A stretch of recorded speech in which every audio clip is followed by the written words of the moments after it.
السلام علیکم ورحمۃ اللہ وبرکاتہ۔ بسم اللہ الرحمن الرحیم۔ سامعین و ناظرین،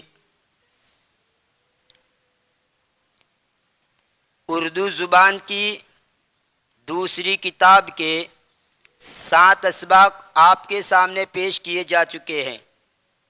آج کا ہمارا یہ ویڈیو اسی کتاب کا سبق نمبر 8 ہے، تو آئیے دیکھتے ہیں۔ بسم اللہ الرحمن الرحیم۔ ایک مرغا اور لومڑی۔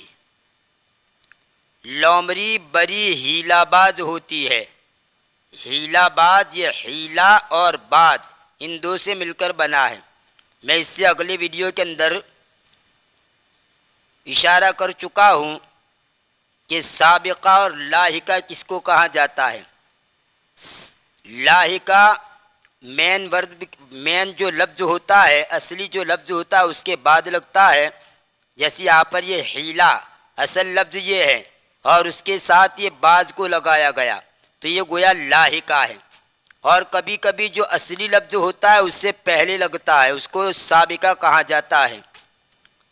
تو میں سبق نمبر 7 کے اندر اس سلسلے میں اشارہ کر چکا ہوں۔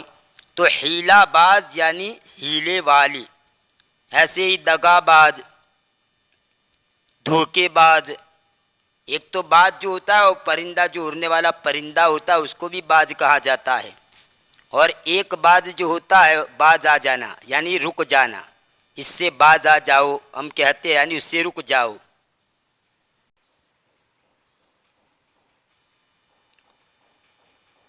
تو لومڑی بڑی ہیلہ باز ہوتی ہے، چالاک ہوتی ہے۔ ایک روز کسی غریب مرغے کو آ دبوچا۔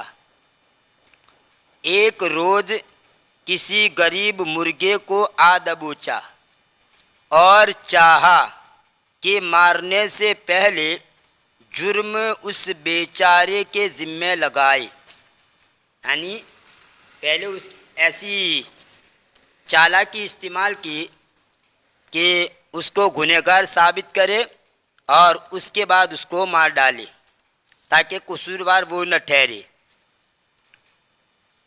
اور چاہا کہ مارنے سے پہلے جرم اس بیچارے کے ذمہ لگائے۔ کہنے لگی تو بڑا ہی موذی جانور ہے۔ موذی یعنی تکلیف دینے والا، یہ عربی لفظ ہے۔ آذا یوزی ایذان سے موذی اسم فاعل کا صیغہ یعنی تکلیف دینے والا۔ تو بڑا ہی موذی جانور ہے، صبح ہونے نہیں پاتی کہ شور مچا دیتا ہے۔ ککروں کوں ککروں کوں، ککروں کوں ککروں کوں۔ سوتے لوگوں کے نیند میں خلل ڈالتا ہے۔ سوتے یعنی سوئے ہوئے، سوتے لوگوں کے نیند میں خلل ڈالتا ہے، یعنی ان کی نیند بگاڑ دیتا ہے۔ اس قدر کان پھورتا ہے کہ ہمسایوں کا تجھ سے ناک میں دم ہے۔ ناک میں دم ہے کا مطلب پریشان ہے۔ کان پھورتا ہے مطلب اتنی زور زور سے تو چلاتا ہے کہ ہمسایوں، ہمسایہ کی جمع ہے ہمسایوں۔ ہمسایہ ایک وچن ہے، واحد ہے، اس میں سے پہلے ہا کو نکال دیا گیا اور اس کے بعد واو نون لگایا گیا، ہمسایہ یعنی پڑوسیوں۔ اس قدر کان پھورتا ہے کہ ہمسایوں کا تجھ سے ناک میں دم ہے، بہتر ہے کہ اسی وقت تیرا قصہ پاک کروں، یعنی تجھے مار ڈالوں، ختم کر ڈالوں، اور سب بھلے مانسوں کو تکلیف سے نجات دوں۔ مرغ بیچارے نے جواب دیا، سنو بھی، سنو یہ الگ لفظ ہے اور بھی الگ ہے، یہ پورا لفظ سنو بھی اس طرح نہیں ہے۔ سنو بھی لومڑی، سنو بھی لومڑی، نہ میں کسی کو آزار پہنچاتا ہوں، آزار یعنی تکلیف، یہ فارسی لفظ ہیں آزار۔ نہ میں کسی کو آزار پہنچاتا ہوں، نہ بے فائدہ گل مچاتا ہوں۔ گل کا معنی شور، شور بکور، گل مچانا نہیں شور بکور کرنا۔ ایک تو گ کے ساتھ ہو گل، تو اس کا معنی تو پھول کے ہوتے ہیں، اور یہ غین سے ہے غل یعنی شور و گل، شور بکور۔ نہ بے فائدہ گل مچاتا ہوں میری بانگ، بانگ کا معنی آواز، اسی سے بانگی بولتے ہیں، یعنی جو مسجد کے اندر اذان دیتا ہو اس اذان دینے والوں کو بانگی کہا جاتا ہے۔ فی الحال تو لوگ مؤذن بولتے ہیں، عربی کے اندر جو لفظ آتا ہے مؤذن، لیکن ہمیں یاد ہے کہ ہمارے وہاں بھی پہلے بانگی بانگی کہا جاتا تھا۔ تو بانگ کا معنی آواز اور بانگی یعنی آواز دینے والا۔ میری بانگ آفتاب کی آمد کا اشتہار ہے، اشتہار کا معنی ایڈورٹائز کرنا، مشہور کرنا، اعلان کرنا۔ جب نور کا ترکہ ہوتا ہے تو میں غفلت کی نیند سونے والوں کو ہوشیار کر دیتا ہوں کہ لوگو اٹھو اور اپنا اپنا کام کرو، خدا نے رات آرام کے لیے بنائی ہے اور دن کام کے لیے۔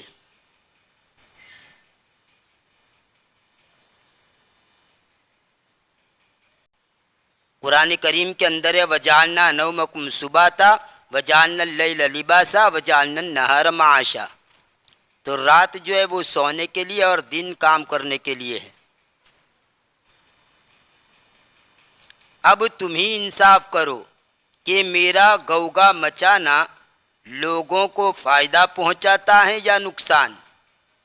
یہ نیچے آپ ترجمہ دیکھ لیں، آپے سے باہر ہونا، اس کا مطلب ہوتا ہے قابو میں نہ رہنا، حیلہ باز یعنی دغا باز، دبوچنا یعنی دبانا۔ آپ نیچے اس کا ترجمہ دیکھ لیں۔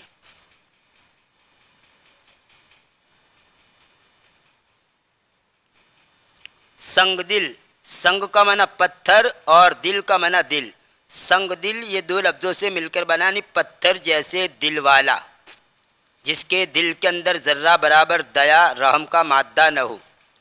ایسے ہی بز اور دل، بز یعنی بکری اور دل یعنی دل، بزدل یعنی بکری جیسے دل والا، اور بکری جو ہوتی ہے وہ درپوک ہوتی ہے، تو بزدل کا معنی درپوک۔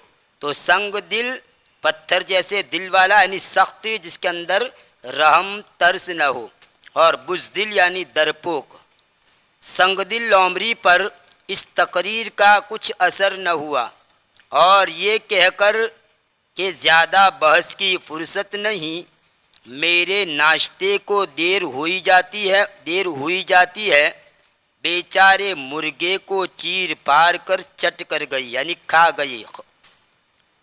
بگڑتی ہے جس وقت ظالم کی نیت، بگڑتی ہے جس وقت ظالم کی نیت، نہیں کام آتی دلیل اور حجت، نہیں کام آتی دلیل اور حجت۔ یعنی کوئی آدمی جب ظلم پر اتر آتا ہے اور ظلم کرنے لگتا ہے تو لاکھ ان کے سامنے تم اچھی باتیں پیش کرو، ان کو بات گلے کے اندر نہیں اترے گی۔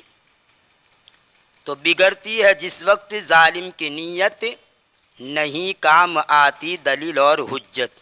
یہ تھا اردو زبان کی دوسری کتاب کا سبق نمبر 8۔ انشاءاللہ آنے والی ویڈیو میں اس کتاب کا سبق نمبر 9 آپ کے سامنے پیش کیا جائے گا۔ تب تک کے لیے انتظار کیجیے، دعا میں یاد رکھیے۔ فی امان اللہ، الی اللقاء۔